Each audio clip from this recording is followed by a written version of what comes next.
Olá, meu nome é Giovanni, todos são bem-vindos ao nosso estudo de hoje. O nosso tema de hoje é um estudo a respeito da África, o que significa como continente e como civilização, qual a sua importância para a humanidade. O astrônomo Rogério Mourão, um dos mais conhecidos do Brasil, contou numa entrevista que um dia ele estava dando aula numa escola e ele abriu um espaço para os estudantes fazerem perguntas. E um estudante perguntou para ele: você acha certo o Brasil investir na tecnologia espacial? O Brasil, que é um país pobre? E ele gostou da pergunta e ele respondeu assim: você acha que o Brasil é um país pobre? O nosso país não é pobre. É um dos países mais ricos do mundo. É que a riqueza aqui é mal distribuída, mas existem muitos recursos. O que os Estados Unidos gastaram em 10 anos para levar o ser humano até a Lua, o governo brasileiro gastou nos últimos 6 meses para a mesma quantidade de dinheiro para resolver alguns problemas da política nacional. Então existe riqueza. O que falta é mais equilíbrio, mais bom senso para se investir esses recursos de uma forma correta. Da mesma forma, o mundo todo vê a África como um lugar muito pobre e às vezes sem nenhuma importância para o resto da humanidade. Existe a pobreza social em todo o continente, mas existem muitas outras formas de riqueza que também são muito importantes. Então a África tem a riqueza material, existem países que têm várias riquezas, ouro, prata, diamantes, petróleo, produtos agrícolas. Existem países que têm a capacidade de ser um centro de turismo também. E existe uma riqueza cultural muito grande, com centenas de etnias, de culturas diferentes. Existe uma riqueza científica muito grande no estudo da evolução da vida, no estudo da formação da própria Terra desde o seu início, com indícios encontrados em todo o continente da África. Então a gente vai ver a partir de hoje o que significa essa região do mundo, qual a sua importância para a humanidade toda.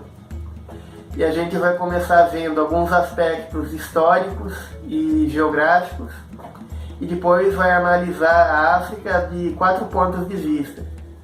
Do ponto de vista da geologia e da paleontologia, da antropologia cultural, da arqueologia e da arqueologia alternativa. Então vou começar abordando a questão da etimologia, de onde vem a palavra África. Existem várias teorias que explicam a origem desse nome. Na antiguidade, os povos que viviam em torno de onde hoje fica a Tunísia eram conhecidos como África. Mais tarde, os romanos, quando dominaram a região, acrescentaram a terminação K nessa palavra. K significa país ou território. Então, África significa o país do povo afro. Outros historiadores acham que isso tem a ver com o povo fenício. Os fenícios eram um povo do mar, criavam várias colônias, e em 894 a.C. eles criaram uma colônia na Tunísia. E na língua fenícia a palavra afar significa poeira. Outros acham que tem a ver com o povo berbere, um povo nômade do norte da África. E na língua deles existe a palavra Ifri, que significa caverna. Mais tarde existiu o reino muçulmano da Ifríquia, que manteve esse nome. Outros acreditam que isso tem a ver com a questão do historiador judeu Flávio Josefo. Flávio Josefo viveu no século I depois de Cristo, entre o ano 37 e o ano 100, e ele acreditava que o nome da África vinha da palavra Éfia, que era neto do profeta Abraão. como está registrado na Bíblia, no livro do Gênesis, capítulo 25, versículo 4. E mais tarde, os descendentes de Éfia invadiram a Líbia. Essa poderia ser a origem. Outros têm outras teorias. Alguns acham que o nome da África vem da palavra Afriqué, em grego, que significa sem frio. Passa a ideia de que a África seria uma região de clima quente e sem frio. A palavra África, em latim, também significa ensolarado. Seriam vários lugares ensolarados. Em 1881, o historiador Messer divulgou uma outra teoria que diz que a palavra África vem da língua egípcia. Vem de 3 palavras em egípcio: Af, Roi e Ka, que em egípcio significa para virar na direção da abertura do Ka.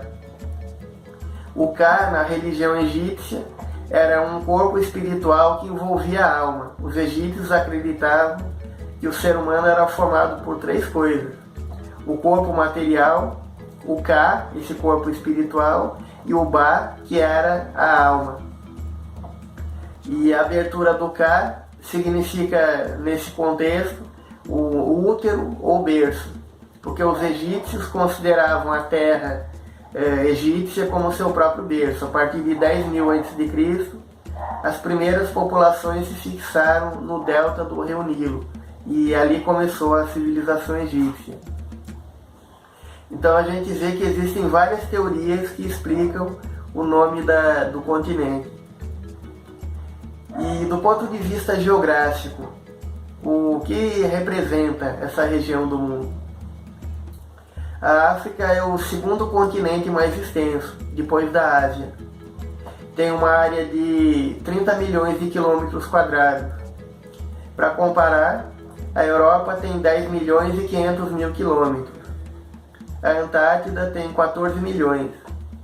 A América do Sul, 18 milhões. E a América do Norte, 23 milhões.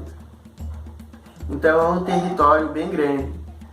E o território africano está dividido entre 54 países e 9 territórios. O país mais extenso do continente é a Argélia. Tem uma área de 2.381.000 quilômetros quadrados. Depois vem a República Democrática do Congo, na África Central, com 2.345.000. A Líbia tem 1.759.000 quilômetros. O Chad é um país que tem 1.284.000. O Níger tem 1.267.000 quilômetros. Angola tem 1.246.000. A África do Sul tem 1.223.000. O Mali tem uma área de 1.204.000. O Sudão tem 1.186.000 quilômetros. A Mauritânia tem 1.169.000. O Egito tem 1 milhão de quilômetros quadrados. São os países mais extensos. Outros países têm uma área bem menor. Por exemplo, a Guiné Equatorial tem uma área de 28.000 quilômetros quadrados. E existem países muito pequenos, como a Gâmbia, na África Ocidental, o de Djibouti, na região Nordeste. Existem países como Suazilândia e o Lesoto, no sul da África.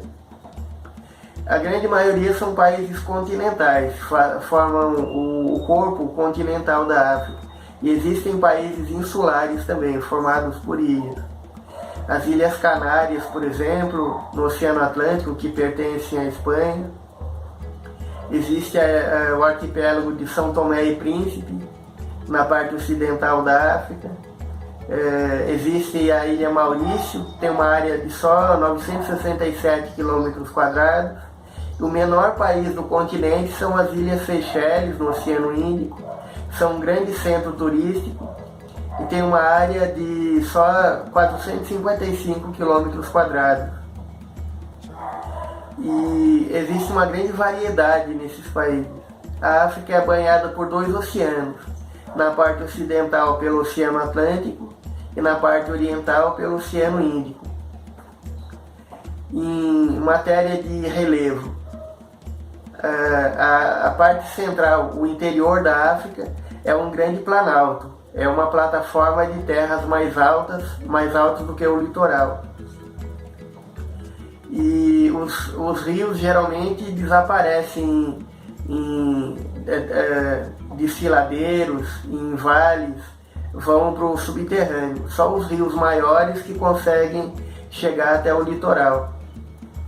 A África tem grandes rios. O segundo maior rio do mundo é o rio Nilo, que nasce no centro do continente, no Lago Vitória, e vai seguindo para o norte até chegar no mar Mediterrâneo, no norte do Egito.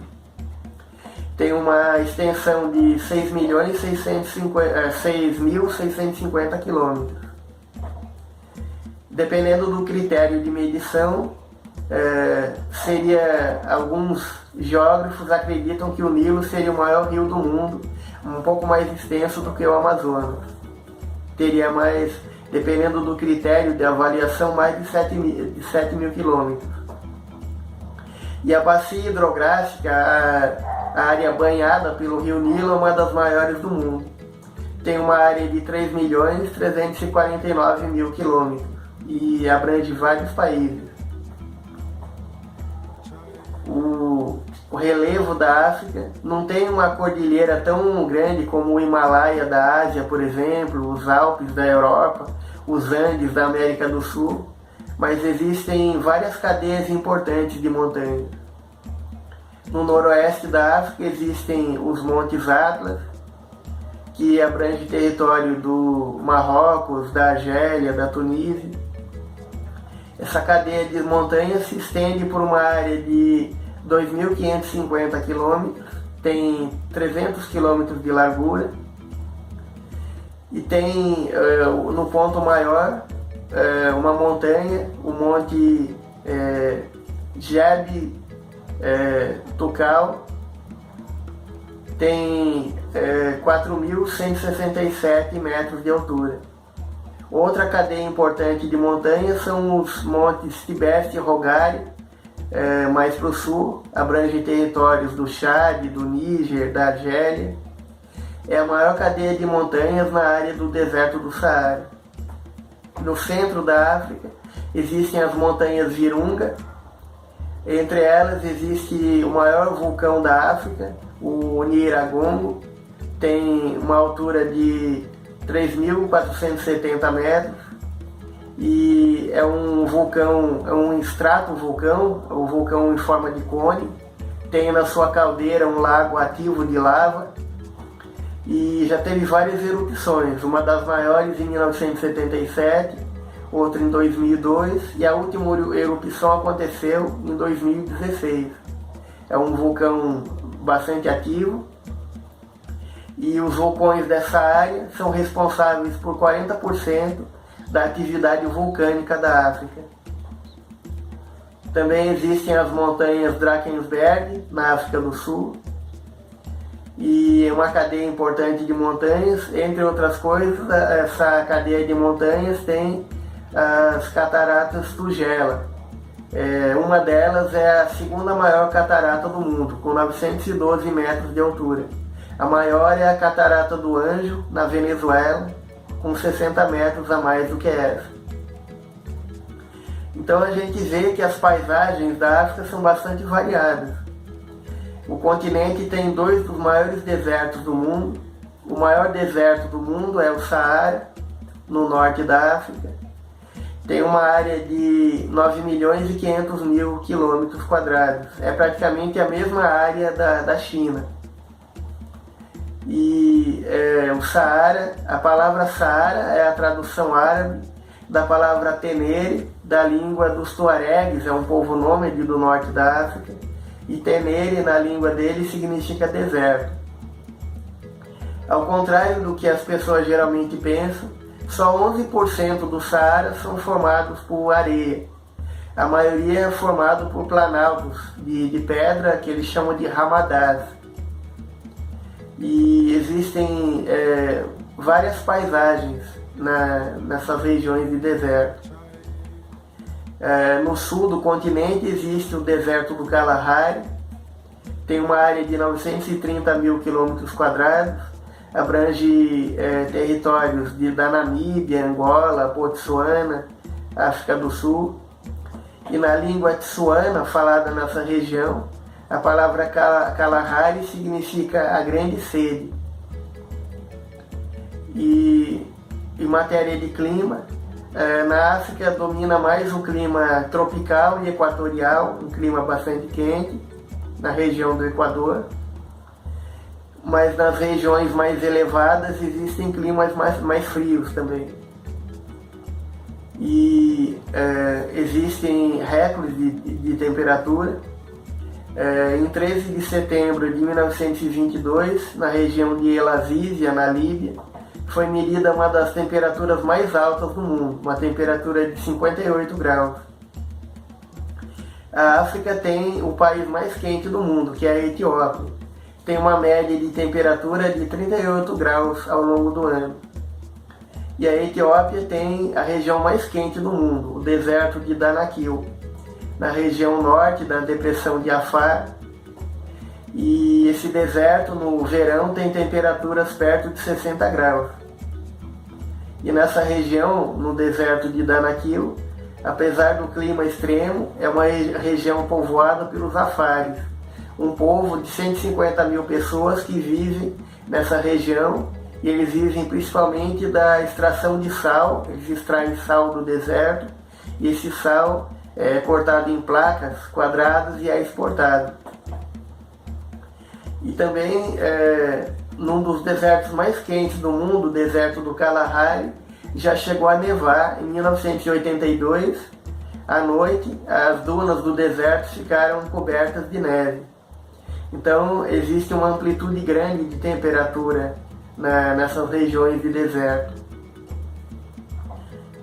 No centro da África existem algumas das maiores florestas tropicais do mundo.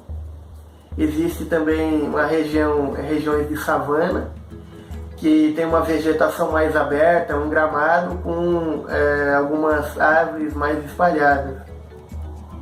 Existem campos, existe uma variedade bem grande de paisagens naturais.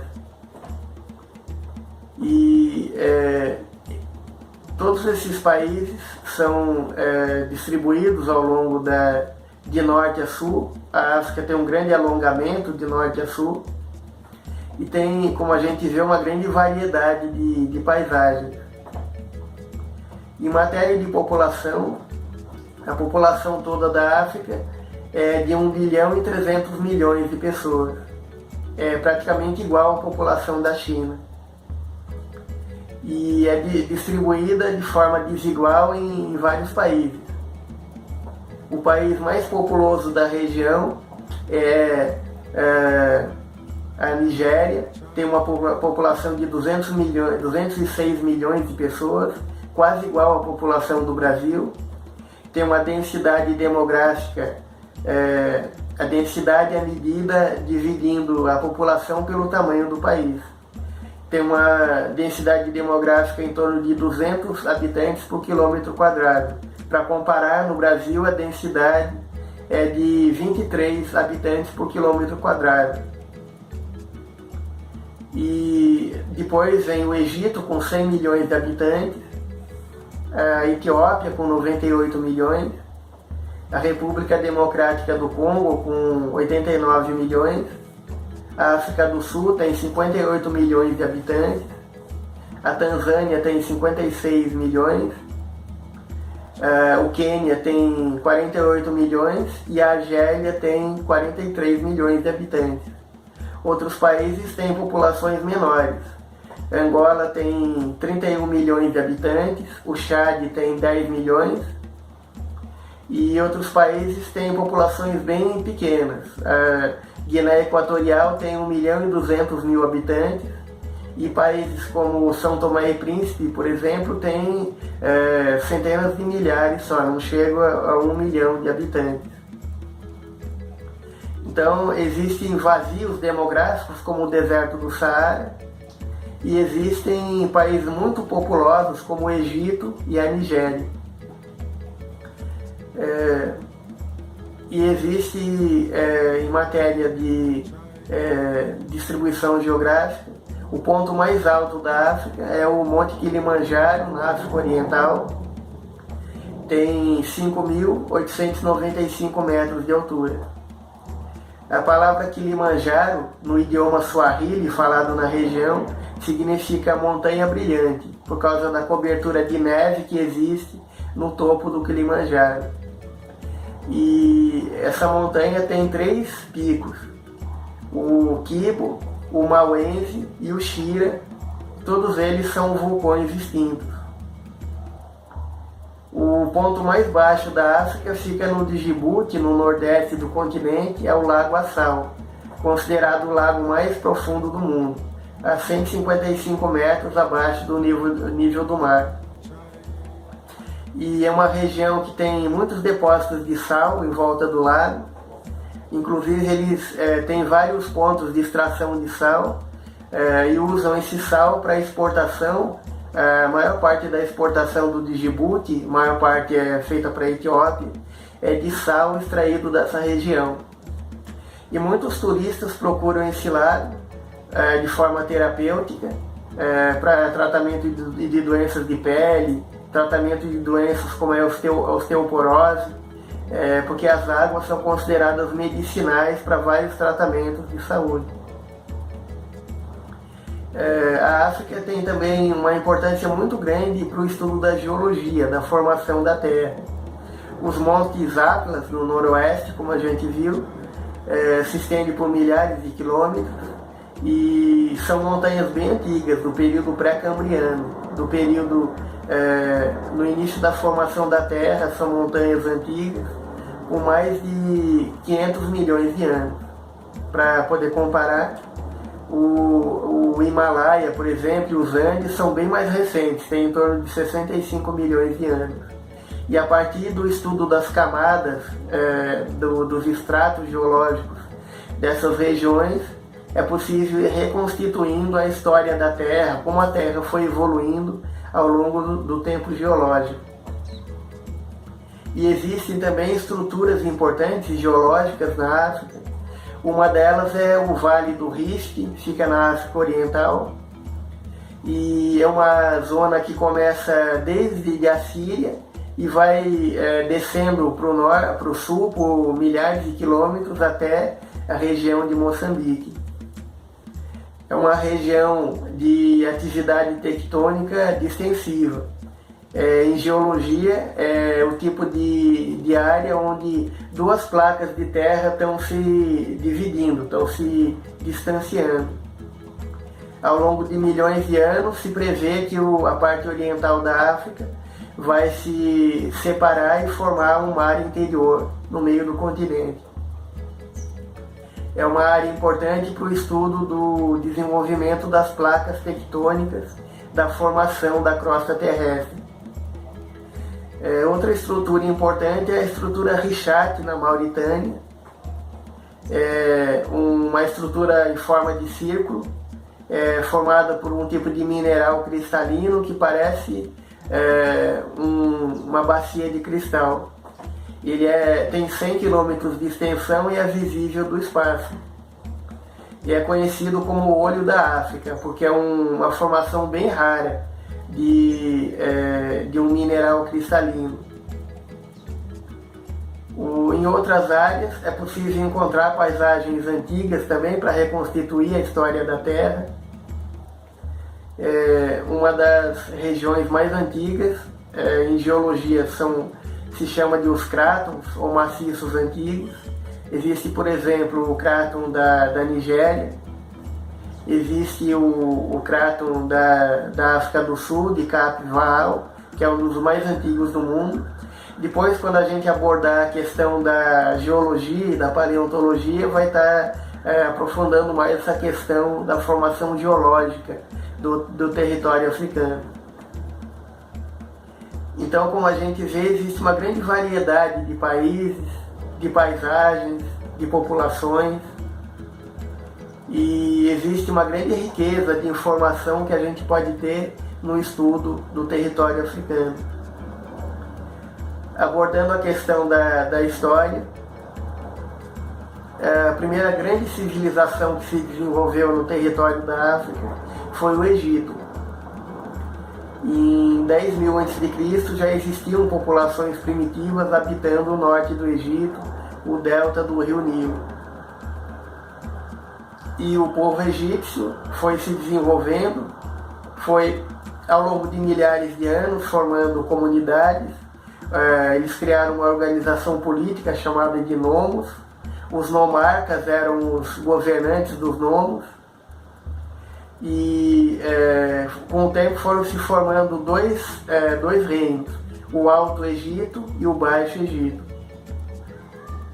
Esse é o período conhecido na história como o período pré-dinástico, período anterior às dinastias que governaram o Egito.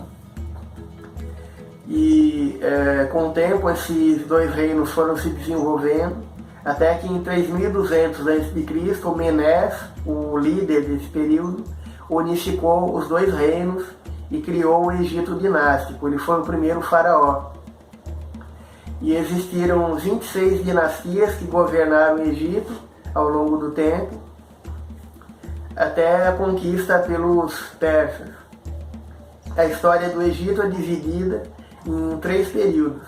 O Antigo Império, que vai da unificação com Menés em 3200 até 2100 a.C., um período de formação da civilização egípcia, como a gente conhece, no seu formato mais moderno. Depois vem o Médio Império, de 2100 a 1580 a.C.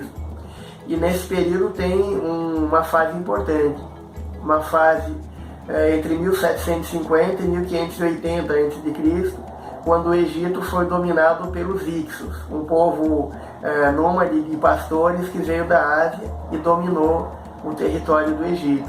Esse é o período onde o povo hebreu se fixou no Egito e começou a se integrar na vida do povo egípcio, a se multiplicar. E depois disso veio o Novo Império, de 1580 a.C. a 525 a.C.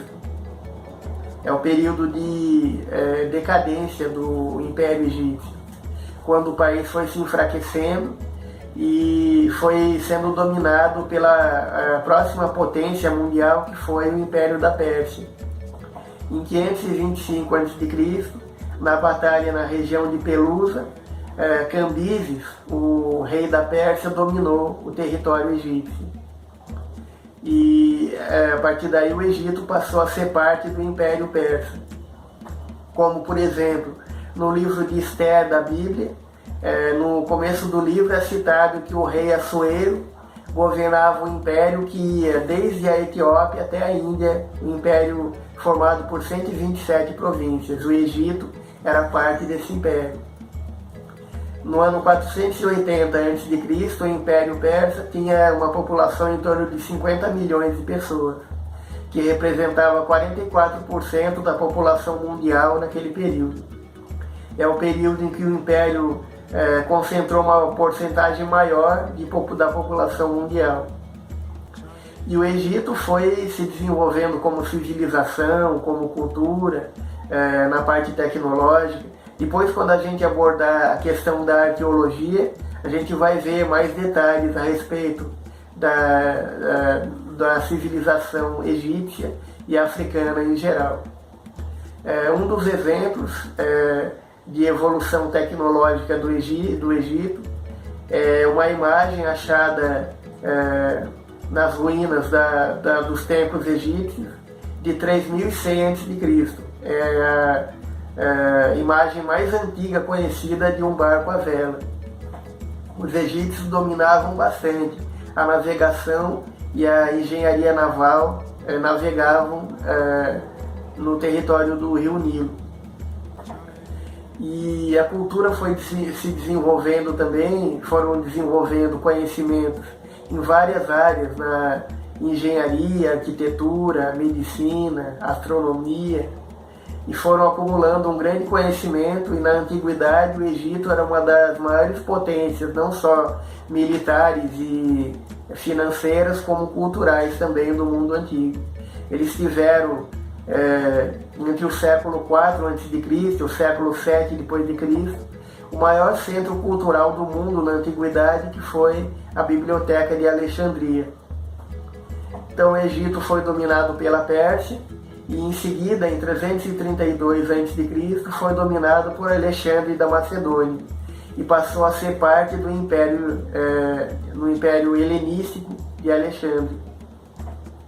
Quando Alexandre conquistou o Egito, ele fundou a cidade de Alexandria. Já existia ali uma povoação que vinha desde a época dos primeiros faraós, desde as primeiras dinastias, chamada Neápolis, chamada Racotes, e ele acrescentou um subúrbio chamado Neápolis, que em grego quer dizer a cidade nova, na cidade de Racotes, e fundou a cidade de Alexandria. E no auge, no início da era cristã, Alexandria tinha 600 mil pessoas na sua área metropolitana. Outro ponto importante é que a África também concentra algumas das maiores cidades do mundo. A maior cidade do continente é Lagos, na Nigéria, tem na sua área metropolitana um total de 21 milhões de habitantes. Depois vem o Cairo, capital do Egito, com 20 milhões. Depois Kinshasa, a capital da República Democrática do Congo, com 14 milhões de pessoas. Depois a cidade de Joanesburgo, na África do Sul, com 8 milhões. E já na antiguidade existia a cidade de Alexandria, que era uma das maiores cidades do mundo. E existia o Museu de Alexandria, um grande centro de estudos de filosofia, de geografia. Viveu ali o geógrafo Estrabão. Existiam grandes pesquisadores como Eratóstenes, que no século II a.C. chegou a calcular o tamanho da Terra. Existiam grandes astrônomos, grandes filósofos. Por exemplo, no século IV depois de Cristo, viveu ali Hipátia de Alexandria, uma das grandes pensadoras do mundo antigo. Existia a escola neoplatônica de Alexandria, por exemplo, que retomou as doutrinas de Platão, o grande filósofo da Grécia. E grandes estudiosos da antiguidade se reuniram nessa cidade e deixaram um legado muito grande, muito importante para o futuro da humanidade. E Alexandre, o governante que conquistou o Egito, ele se dirigiu para o oráculo de Siva. O oráculo era um centro de culto, onde se praticava o intercâmbio mediúnico com o mundo espiritual. E Alexandre foi coroado como novo faraó do Egito e teve informações ali de como seria o seu futuro como conquistador do mundo antigo. E ele foi conquistando um grande império que ia desde a Grécia e o Egito até a Índia, substituindo o Império Persa que existiu antes dele. Então o Egito passou a ser dominado por governantes gregos. Com a morte de Alexandre, em 323 a.C., seus generais começaram a disputar para ver quem seria o governante do seu império.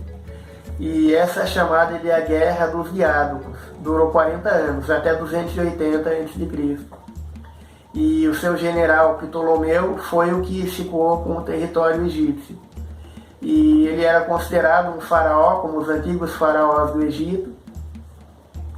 E a partir dele surgiram mais 5 dinastias, até a 31ª dinastia, até governantes como Cleópatra, por exemplo, no século I a.C., que se tornaram grandes administradores do Egito. Ela tinha uma ascendência grega também, era egípcia e grega ao mesmo tempo.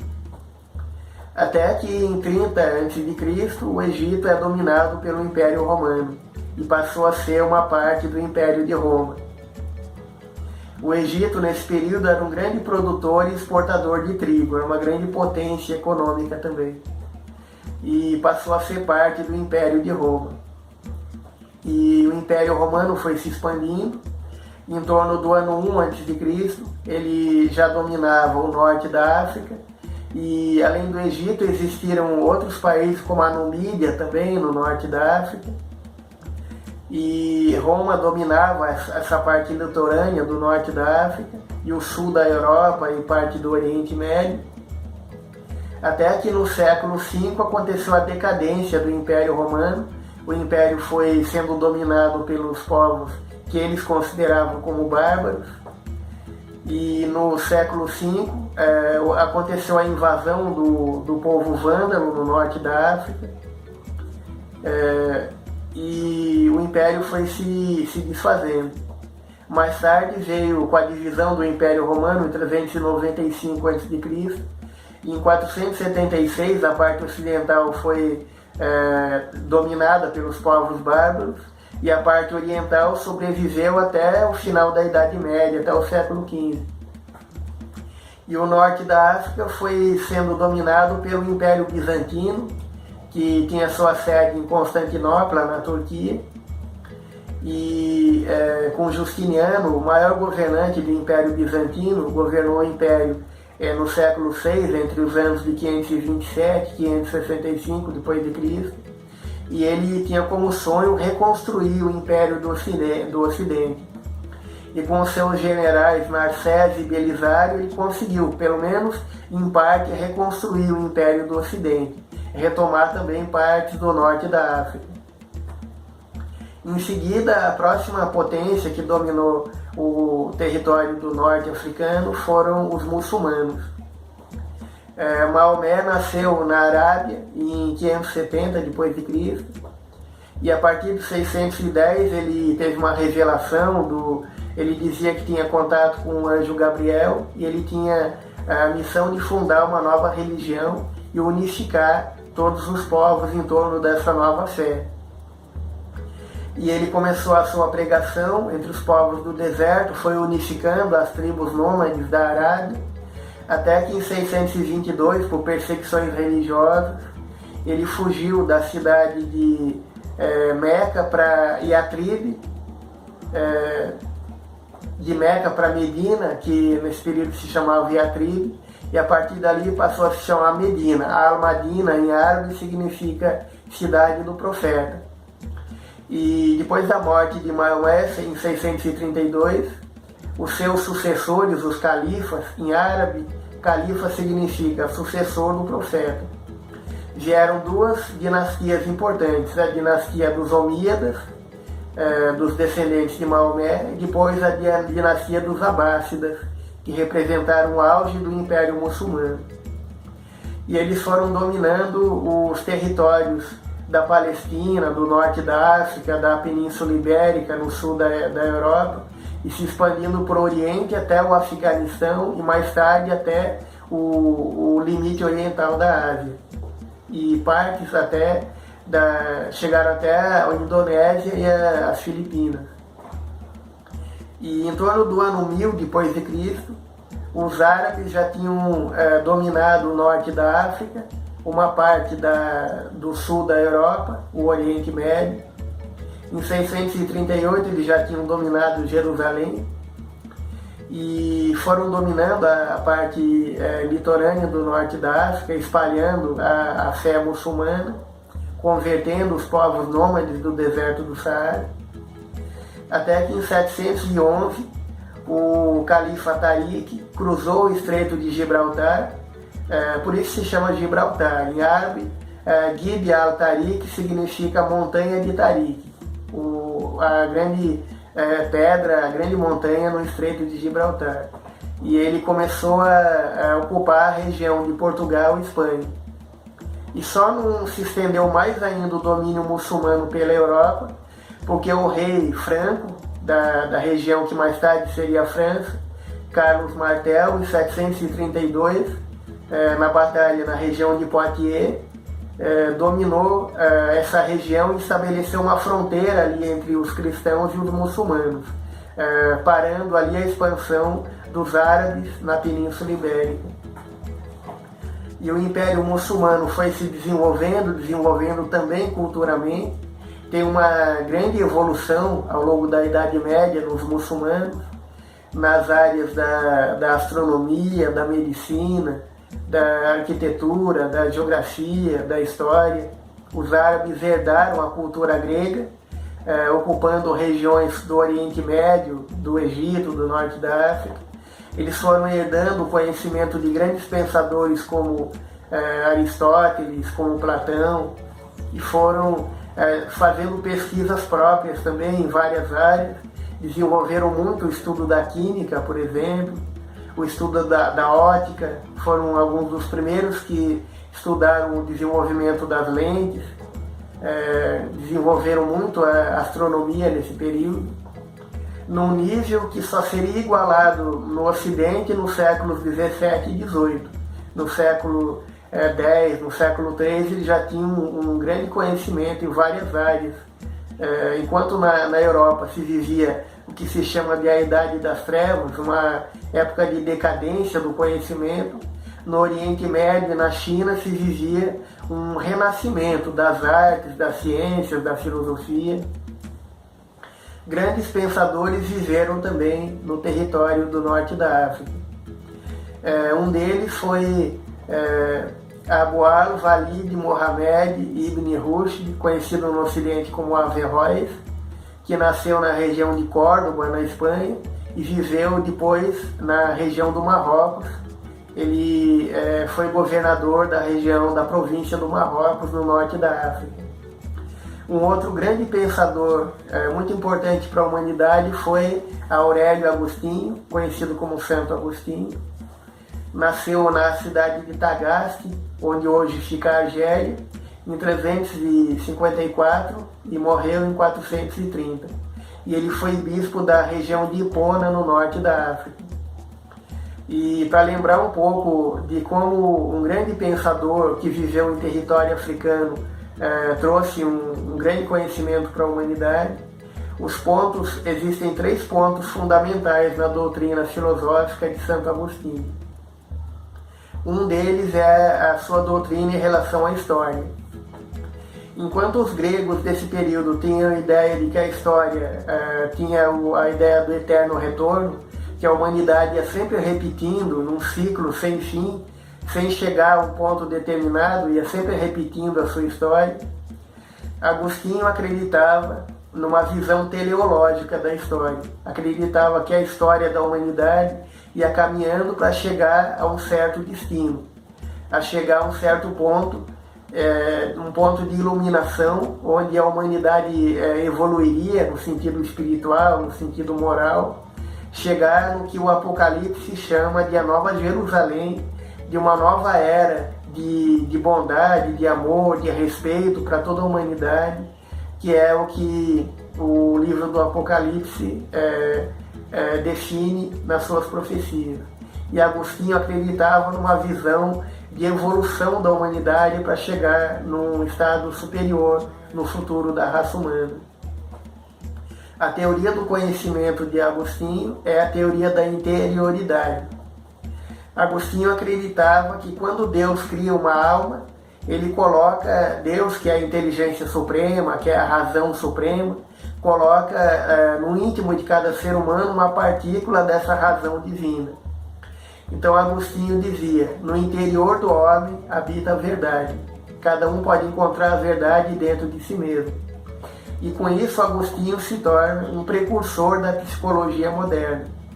Ele já está praticamente definindo ali no íntimo do ser humano a questão do inconsciente, daquilo que a gente já viveu ao longo do tempo e emerge de vez em quando, de acordo com as circunstâncias da vida, como patrimônio de conhecimento que a gente tem adormecido dentro de nós mesmos, e também a noção do superconsciente, a noção do potencial divino que cada um de nós tem adormecido dentro de si mesmo. Como Jesus dizia, vós sois deuses, vocês têm um poder infinito, ilimitado, adormecido dentro de cada um de vocês.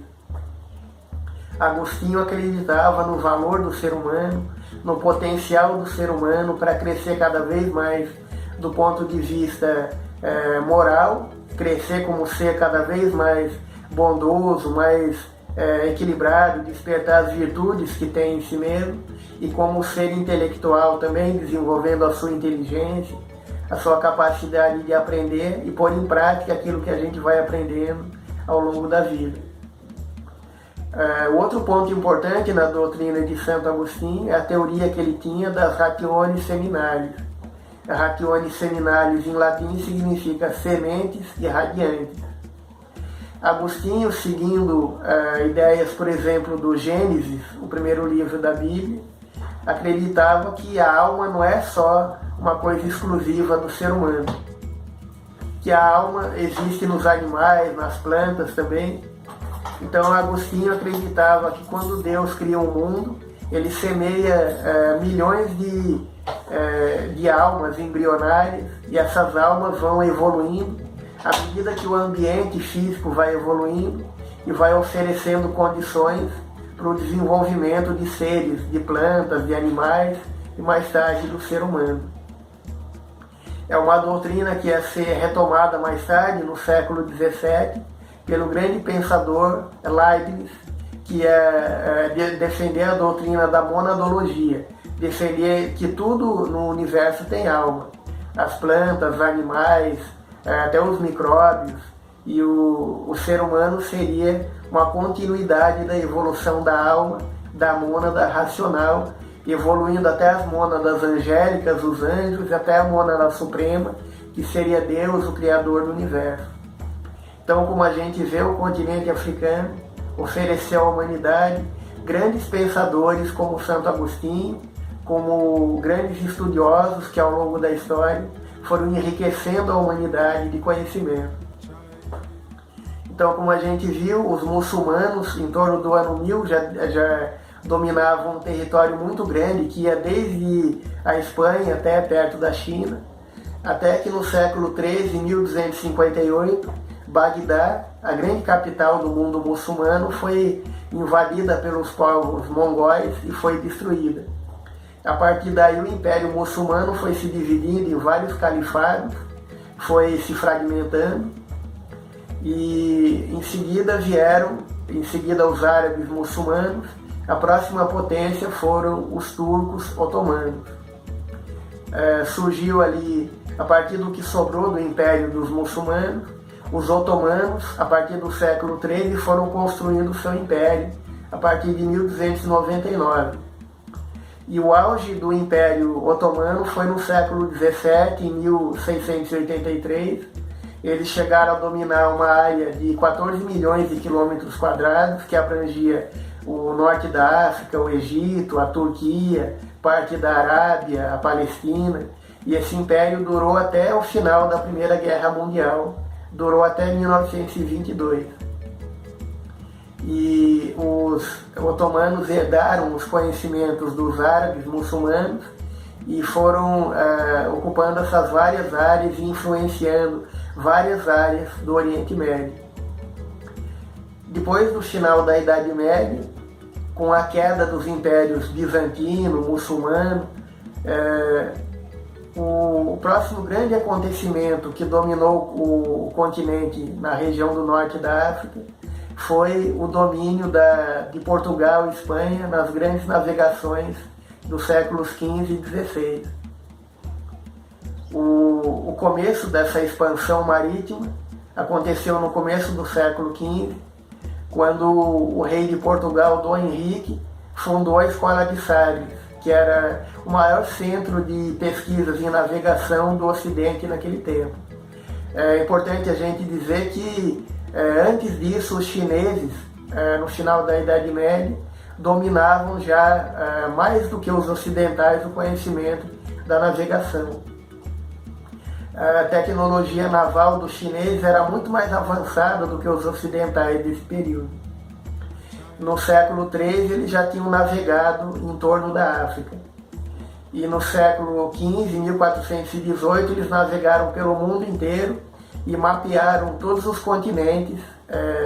Recentemente foi divulgado um mapa, publicado em 1418 pelo governo da China, que mostra vários territórios que eles foram mapeando bem antes das navegações dos europeus no final do século XV. E Dom Henrique fundou aquela Escola de Sagres, e o primeiro grande feito dos portugueses foi a conquista de Ceuta, no norte do Marrocos, essa cidade conquistada em 1415. e depois eles começaram o que se chama de o périplo africano. Foram descobrindo ilhas como a Ilha da Madeira, as Ilhas dos Açores, as Ilhas Canárias, e foram descendo cada vez mais os seus navegadores pelo litoral da África, foram descobrindo as terras novas e foram expandindo o seu conhecimento e foram criando feitorias, foram criando depósitos de materiais, de ferramentas e outros recursos para estabelecer bases para a fundação de colônias nos continentes da África e da Ásia. E foram descendo cada vez mais para o sul, no litoral africano. Até que em 1488 o navegador português Bartolomeu Dias cruzou pela primeira vez o Cabo das Tormentas, no sul da África, que marca a junção entre o Oceano Atlântico e o Oceano Índico. E a partir daí o Cabo das Tormentas passou a ser chamado de Cabo da Boa Esperança. 10 anos depois, o navegador Vasco da Gama cruzou o Cabo da Boa Esperança e navegou ao longo da África Oriental. Ele encontrou ali marinheiros muçulmanos que guiaram a sua viagem ao longo do Oriente Médio até chegar na cidade de Calicut, na Índia, em 1498, estabelecendo uma rota marítima entre a Europa Ocidental e a Ásia. E ao longo desse período, os portugueses foram ocupando o território e foram fundando colônias e cidades, como por exemplo, em 1576, na África, no sudoeste da África, eles fundaram a cidade de São Paulo da Assunção de Luanda, que hoje é a capital de Angola.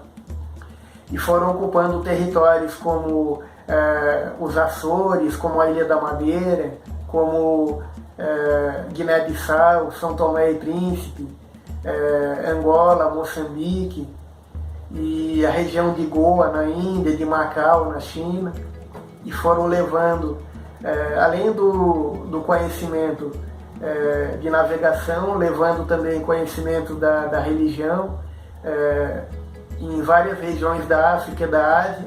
Missionários portugueses foram espalhando o conhecimento do cristianismo, foram convertendo os povos dessa região e foram fundando uma nova civilização em regiões do sul e da parte oriental da África. E aí vai seguindo a história, como a gente viu, os otomanos foram ocupando o norte da África, enquanto isso os portugueses e espanhóis foram ocupando regiões mais ao sul, como o Saara Ocidental, como regiões da África Central, do sul e da parte oriental do continente. E mais tarde outros países se mostraram interessados no domínio do território africano. Até o século XVIII, até o final do século XVIII, o interior da África era praticamente desconhecido.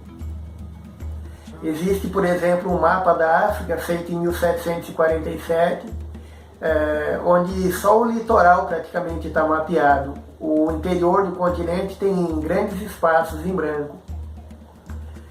Para dar uma ideia, a própria nascente do Nilo era desconhecida até o século XIX. Só em 1854 que a Sociedade Geográfica da Inglaterra mandou um conjunto de exploradores para encontrar a nascente do rio Nilo. Só com muito esforço ali de pesquisa eles descobriram que o Nilo nasce no Lago Vitória, no centro da África, e vai seguindo para o norte até chegar no delta do Nilo, na região norte do Egito. E com o passar do tempo,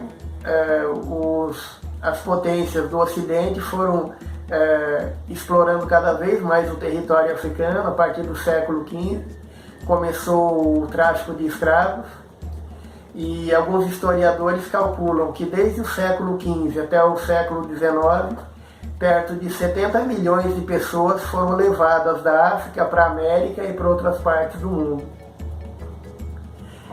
No começo do século XIX, o maior rebanho bovino do mundo ficava na África. e as potências ocidentais praticamente levaram tudo o que eles encontraram de riqueza para os seus países, acabando com grandes patrimônios, como rebanhos de animais, como além dos escravos, como riquezas minerais também encontradas em todo o território africano. Até chegar ao começo do século XIX, quando as potências da Europa decidem investir em conhecimento, em explorações científicas do interior da África, para estabelecer rotas comerciais, exploração dos recursos minerais dessa região. E outros países, Portugal, Espanha, já tinham colônias na África, e outros países a partir daí, a partir de 1830, vão investindo mais no domínio do continente. Começa ali um ciclo de colonização que se estende nos séculos XIX e XX. Em 1830, a França ocupou o território da Argélia, eles ficaram ali até os anos 60 do século XX. Depois a Inglaterra também foi estabelecendo colônias, como a África do Sul, por exemplo. E outros países foram, como a Bélgica, como a Itália, como a Alemanha, foram estendendo seu domínio também por regiões do continente africano. Primeiro eles investiram em pesquisa, em conhecimento, em exploração do território ainda não mapeado. Em 1851, o médico e missionário inglês David Livingstone foi explorando a região da África Oriental, foi mapeando regiões do Quênia, da Tanzânia, da parte mais central também da África.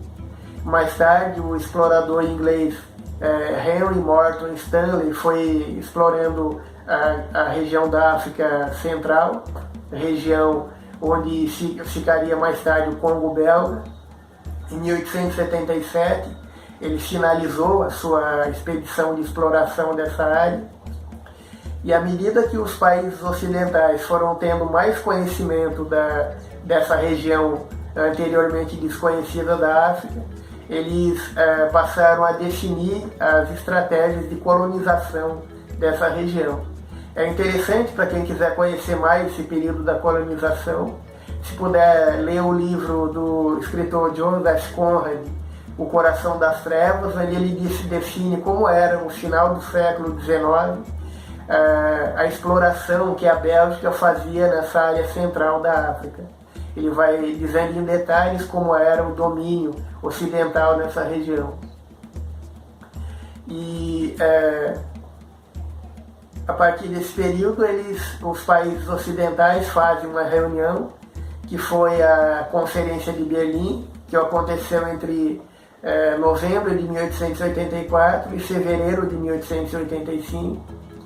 Eles fizeram uma reunião com todos os países mais importantes da Europa e definiram quem ia ficar com que parte do continente. É o que se chama de a partilha da África. Então, alguns países, como a França, foram ocupando regiões do norte da África, na região do Saara. Na década de 1880, que o Império Colonial Francês alcançou maior extensão com a África Equatorial Francesa. Outros países que chegaram mais tarde, porque estavam num processo de unificação do seu território, a Itália e a Alemanha, também participaram desse processo. A Itália ficou com o território da Líbia, da Somália, da Etiópia. A Alemanha ficou com territórios na África Ocidental e Oriental, com a região do Togo, a região de Tanganica, a região da Namíbia, a região da Tanzânia, de Ruanda. Então os países da Europa foram dividindo entre si, foram partilhando todo o território africano. E era uma coisa feita em companhias de pesquisa em sedes, em capitais da Europa. Eles põem mapas em cima da mesa e iam definindo as fronteiras de forma artificial. Às vezes uma mesma família ficava dividida entre 3 países diferentes e ficava separada pelas fronteiras artificiais colocadas pelas potências da Europa. E esse processo de colonização foi durando até a segunda metade do século XX. Até que ao longo da Segunda Guerra Mundial, e isso é interessante a gente perceber como a própria invasão nazista na Europa contribuiu para o final da colonização na África. Porque ao mesmo tempo que os nativos dos países africanos lutavam pela sua independência, os próprios povos da Europa também foram mudando sua mentalidade e passaram a apoiar a independência das colônias africanas, porque eles sentiram na pele durante a Segunda Guerra Mundial o que é ser colônia de outro país, já que foram invadidos pelo exército nazista do Terceiro Reich.